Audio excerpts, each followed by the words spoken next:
This committee report is tonight the single most important committee report in the history of House Congressional Committee reports. That is what we now have in our hands tonight. And that report would not be what it is and would not have the import that it has without the testimony of the star witness to that committee. Today, the January 6th committee released the transcript of the most important testimony the committee received from the committee's most important witness, 26-year-old Cassidy Hutchinson. The committee has found not a shred of evidence to in any way reduce what appears to be the solid credibility of the committee's star witness, Cassidy Hutchinson. And we learned in her full testimony released today that the first lawyer who represented her in dealings with the committee will face disbarment proceedings in Washington, D.C., and will face prosecution for suborning perjury if Cassidy Hutchinson's testimony is believed. Today, that lawyer whose possible criminal conduct was exposed in the release of Cassidy Hutchinson's testimony today issued a written public statement saying that he did nothing wrong, but he is resigning from his Washington law firm because of the release of that testimony today. And we now know that Cassidy Hutchinson got rid of that lawyer and decided to tell the committee the truth, the whole truth, and nothing but the truth because she was inspired by someone who appeared on this program discussing her testimony. In her testimony, Cassidy Hutchinson says that the first lawyer who represented her, Stefan Passantino, who worked in the Trump White House, quote, page 42, Stefan never told me to lie. He specifically told me, I don't want you to perjure yourself, but I don't recall isn't perjury. They don't know what you can and can't recall. On page 36, Cassidy Hutchinson says, I said, but if I do recall something, but not every little detail, Stefan, can I still say I don't recall? And he had said yes. For that one word, yes, Stefan Passantino should be disbarred if that testimony is believed and should be convicted of suborning perjury if that testimony is believed. Cassidy Hutchinson goes on, and I said, but if I do remember things, but not every little detail, and I say I don't recall, wouldn't I be perjuring myself? And he had said, Stefan had said something to the effect of, the committee doesn't know what you can and can't recall, so we want to be able to use that as much as we can unless you really, really remember something very clearly. And that's when you give a short, sweet response. The correct answer to that question, if I do remember things, but not every little detail, and I say I don't recall, wouldn't I be perjuring myself? The correct answer to that question is yes. You would be perjuring yourself. Stefan Passantino lied to his client about that, if Cassidy Hutchinson's testimony is credible. If Cassidy Hutchinson, who had never had a lawyer before in her life, and who could not afford a lawyer, and had been offered this free lawyer from what she calls Trump world, if Cassidy Hutchinson submitted to and remained under the control of that lawyer paid by Donald Trump, she would have delivered the January 6th committee none of the testimony that is now the basis of the committee's criminal referral of a former president of the United States for prosecution by the Justice Department. Cassidy Hutchinson's testimony reveals another point that standing alone would be enough to get that lawyer disbarred in most jurisdictions in this country. He refused to tell her who was paying him to represent her. Here is how Cassidy Hutchinson describes her very first words with the criminal defense lawyer that Trump world provided her. Page 21. On Monday, February 7th, 2022, I received a call in the afternoon from Stefan Passantino. I had never worked with Stefan. We never really overlapped, and I had never really heard of him. I also know that he worked on the campaign for a bit, though. he had called to let me know that he was my attorney. And it was a brief call. I let him know that, and I was like, I probably should sign an engagement letter. And he said, no, no, no, we're not doing that. Don't worry. We have you taken care of. And I said, remember asking him, I don't have to sign an engagement letter?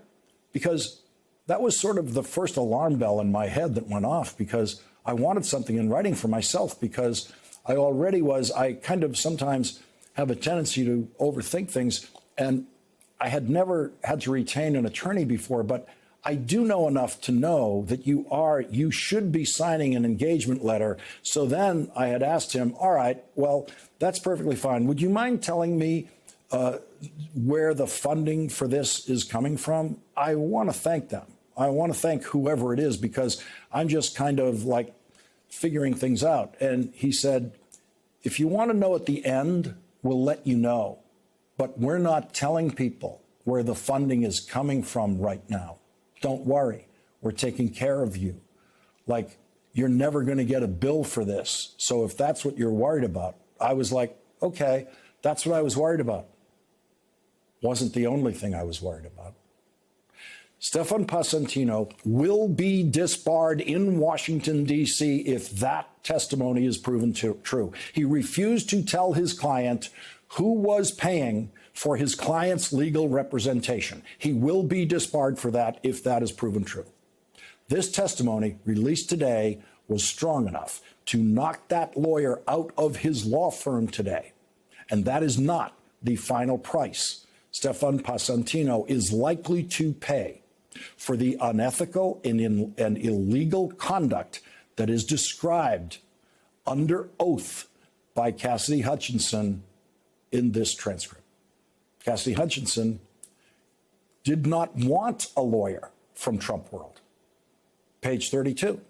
I knew the moment that I went back and had to get a Trump World attorney, I don't like to categorize the Trump world in this way, but in a lot of scenarios that I have been privy to, once you are looped in, especially financially with them, there sort of is no turning back. But Cassidy Hutchinson found herself completely unable to pay for a lawyer. She asked family members for financial help. Her mother was surprised that Cassidy Hutchinson wasn't happy about using a free lawyer from Trump World. Cassidy Hutchinson explained the problem to her mother. Page 32. I was like, no, I am completely indebted to these people. And I was like, and they will ruin my life, Mom, if I do anything that they don't want me to do.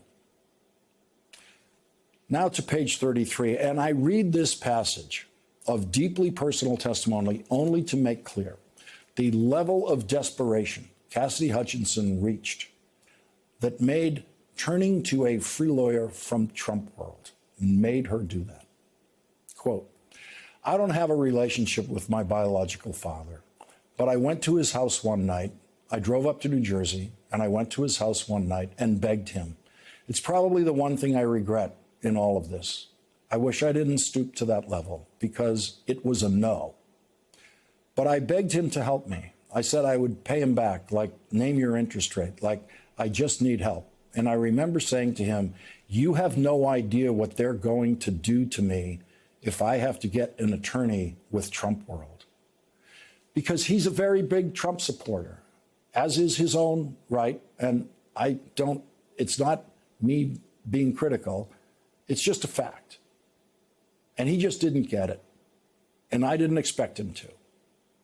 But I just left there feeling defeated. And that's why she turned to a Trump World lawyer who lied to her, according to her testimony. A Trump World lawyer who lied to her about perjury and urged her to commit perjury, in effect, according to her testimony. 49 years ago, there was another star witness in Washington who testified under oath on television, like Cassidy Hutchinson, against a Republican president who he served in the White House. That happened 22 years before Cassidy Hutchinson was born. And in her darkest hour, that star witness's testimony against the president he served, a Republican president, became her guiding light. Page 80. So as I'm driving up to Jersey, it's like super early in the morning at this point. I start Googling Watergate. Like, there has to be somebody that participated in Watergate that either had a similar job to me and had exposure. Like, how did they handle this? I had heard John Dean's name before, but then I come across this name, Alex Butterfield, who had, I was on the Wikipedia page and it looked like he had a similar role and title to what I had in the White House. So I'm in driving, sort of trying to read about him, and I found that he, a couple of years ago, worked on this book with Bob Woodward, and this is like the most comprehensive piece of work that he had done since he had testified to the Watergate Committee at that time, about 40 years ago. So I ordered 2 copies of this, had them shipped to my parents' house, and I sat there that weekend and read it. And I read it 3 times. I read it once, then I read it again, underlined, and then I read it a 3rd time. I went through and tabbed it.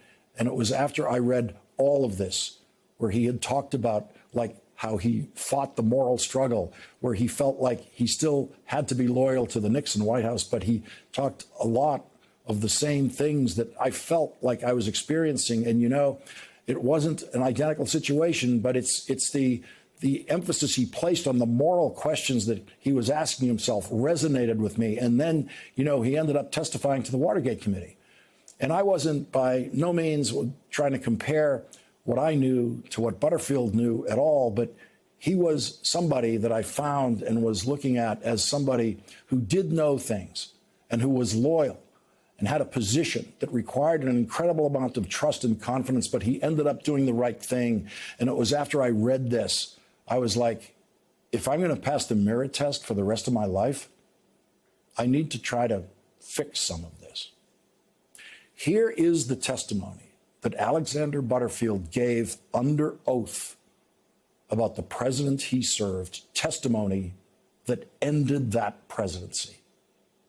Mr. Butterfield, are you aware of the installation of any listening devices in the Oval Office of the President?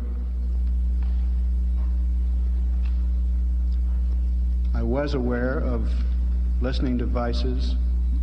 Yes, sir. Mr. Butterfield, as far as you know from your own personal knowledge, from 1970 then until the present time, all of the President's conversations in the offices mentioned and on the telephones mentioned were recorded, as far as you know. That's correct. And as far as you know, those tapes are still available. As far as I know, but I've been away for 4 months, sir. I have no further questions. After Cassidy Hutchinson publicly testified to the January 6th committee this summer, I asked Alexander Butterfield to join us on this program with his reaction to the testimony from Washington's newest star witness. Well, I'm glad you mentioned her, because I can't tell you, Lawrence, I was very impressed by that young lady. You could tell that she didn't particularly want to be there, but she was so professional. You knew that she was being truthful, and it was just I knew nothing about her before, but she was being very professional in every way. I only hope that that my various interviews were half as good. Did you have the feeling watching her of what it felt like to be in that room yourself, giving that what was then called, the bombshell testimony? Yeah, yes, I did. I felt I had a feel for what she was going through at the time. After that, Amy Schuster, a senior producer on this program, was contacted by someone close to Cassidy Hutchinson saying, "We saw Mr. O'Donnell's interview with Alex Butterfield. Ms. Hutchinson would very much like to speak with him, since his testimony in the Nixon matter actually was an inspiration to her." They requested Alexander Butterfield's contact information. Alexander Butterfield then met with Cassidy Hutchinson over Zoom. Alexander Butterfield told us today, quote, "She asked me how my life changed after I testified. I remember telling her how she came through so wonderfully, so beautifully in her testimony. Everybody had to be proud of her, and it was clear how she spoke that she was truthful. I am sure when Alexander Butterfield testified 49 years ago, he wasn't thinking, maybe someday there would be a 26-year-old assistant to the White House Chief of Staff who will find inspiration in that testimony, that choice, Alexander Butterfield's choice to, as Cassidy Hutchinson put it, do the right thing. But now we know that it is possible that years from now, maybe 50 years from now, someone working in a corrupt White House will be inspired by Cassidy Hutchinson to break loose from the grip of that corruption and do the right thing.